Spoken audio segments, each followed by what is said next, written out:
சிவாஜியும் நான் தான். எம்ஜிஆரும்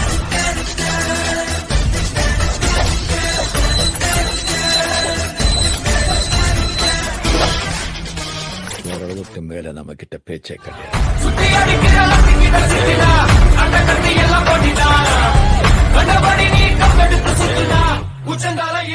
இந்த ஆட்டம் போதுமா குழந்தை? என்ன பாக்குற? ஒரிஜினலாவே நான் வில்லம்மா. இது எப்படி இருக்கு?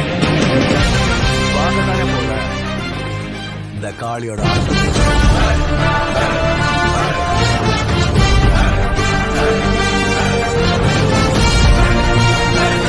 அருணாச்சலம் ஆதித்யா